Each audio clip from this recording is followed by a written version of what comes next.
a lot of which were consisted of Tamil Sri Lankan American physicians in the U.S., wanted to do medical aid in those areas. They wanted to send money and medicines and those kind of things to help in both infrastructure reconstruction in the Civil War devastated area, but also to share their medical expertise and, in fact, to travel there themselves and help out on the ground. Then there were others who were lawyers and wanted to help with the peace negotiations and do the same sorts of things, essentially, that HLP wanted to do with the Kurds in Turkey. Now, the prohibitions Steve mentioned, there are four main ones that are at issue, four sort of essentially kind of sub-definitions of the category of material support or resources: training, expert advice or assistance, services, and personnel.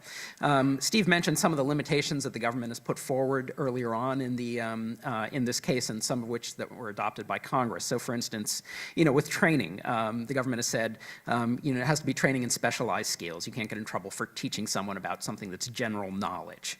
Expert advice or assistance, the same sort of thing. It has to be scientific, technical, or specialized in nature, relating to a profession or a set of professional skills, right? But for two of the things that changed quite a bit in 2004, we have a little bit less in the way of useful guidance. So Steve mentioned with respect to personnel, for instance, bringing yourself and offering your own skills to an organization. Well, the statute makes it clear that you can't do that if you're operating at the direction or control of the prescribed organization. And it makes it clear that if you're acting entirely independent of the organization, that there's a safe harbor there. But what about the gulf in between those two sort of extremes? What about things that fall into that gap, some sort of loose collaboration, essentially? That's a lot of what's at issue in the case. Then with respect to services, well, to some extent, service is a category that really can kind of encompass all of the other sort of sub-definitions, training, personnel, and so forth. And the government has offered a vast array, even in the briefing at the Supreme Court, of sort of what it claims are limiting definitions for service. So it says, well, it has to be for, it's services to an organization. So it has to be for the benefit of the organization, and that there are added elements that it ought to be at the command or at the behest of the organization, whatever at the behest of means. In the final brief that they filed yesterday, they said that additionally that it ought to be aid that's channeled towards or directed to the organization rather than something that indirectly benefits the organization. So none of these things, we believe, are things that really are very helpful clarifications. And I'll talk through some hypotheticals that have come up in the litigation and in real life as clients have come to us, different clients, for advice about how these restrictions affect them. But, as Steve mentioned and Sharon mentioned, there are some exemptions. There is an exemption for medicines, not for medical services, though, so our Tamil plaintiffs, would still be in trouble there, and for religious materials, which is kind of an interesting one, right? So religious materials urging terrorism could be donated freely, and this is one of several sort of content-based aspects of the ban here, which we think throw, for you First Amendment scholars out there in the audience, throw this restriction into the realm of strict scrutiny. I'll talk a little bit about the aid community, but I think Lisa is really going to hit that the most squarely. But, again, most of these material prohibitions, as Steve said, are not at issue at the Supreme Court. We're talking about things that are really sort of core, pure political speech.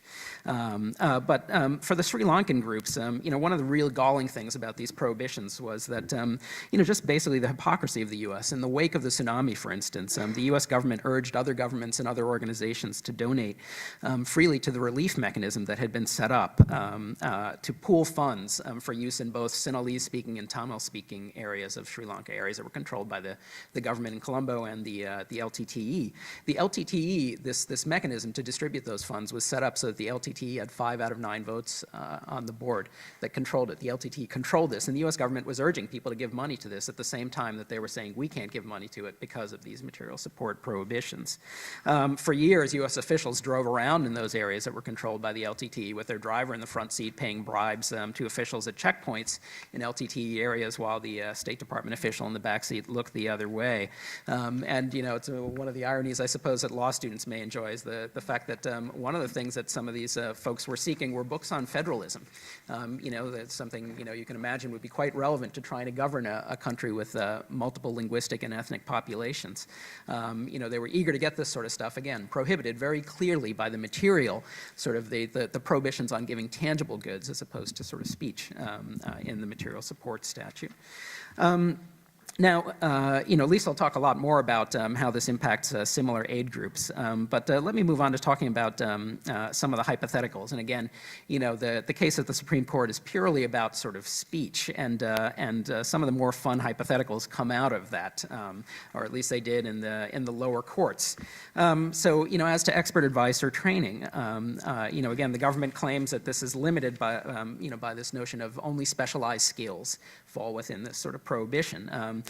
Is advice on presenting torture claims to the UN, as HLP wants to give to the PKK. Is that, is that specialized knowledge because it's scientific? Is there some medical component to it which makes it professional? These are things I think that, there's a great deal of uncertainty about, and the courts below, have considered these in evaluating the vagueness challenge. One might ask, as advice about economics that some of the Tamil groups may want to give to the, for development purposes, or wanted to give when the LTTE controlled those areas of Sri Lanka. Is economics ever science? I suppose in the wake of 2008, we all have to ask ourselves that question.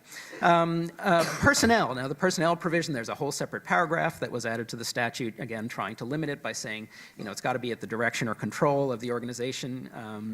An entirely independent sort of provision of yourself as personnel, that's not going to be something that gets you on the wrong side of the statute. But again, there's a big gap between those two things that are mentioned in the text. So, the Lynn Stewart case, U.S. versus Sattar, was full of examples of how difficult this is to work out in practice. The government at one point said that it would be okay for someone to serve as outside counsel to a designated group, but that serving as in-house counsel was not, and the court found that sort of impermissibly vague. The government added in talking about whether or not, where the distinction is between, sort of being a quasi-employee and being sort of just a member or something like that. They said, well, you know it when you see it, sort of alluding to the Supreme Court's, I think it's, I forget which justice said that about the obscenity standard. But obviously that's not something that's practically workable for a group that's trying to figure out where its criminal liability lies. And then, the services ban, obviously, the problem with it is that it's, it sort of overlaps all the other stuff, right? So, you might be teaching general knowledge and you might think you're on the safe side of the training and expert advice prohibitions. But what if that general knowledge is provided for the benefit of a group? Well, does that put you on the wrong side of the line? Same thing for things that are independent advocacy that you're doing on the personnel side. You might be okay there. But if you're doing it for the benefit of the group, where does that put you? Well, the government claims that, these restrictions, these sort of provisions narrowing each of the sub-definitions, they all have to be read in pari materia. They all have to be read together. This is the first time, though, at the Supreme Court that the government has said that in 12 years of litigation.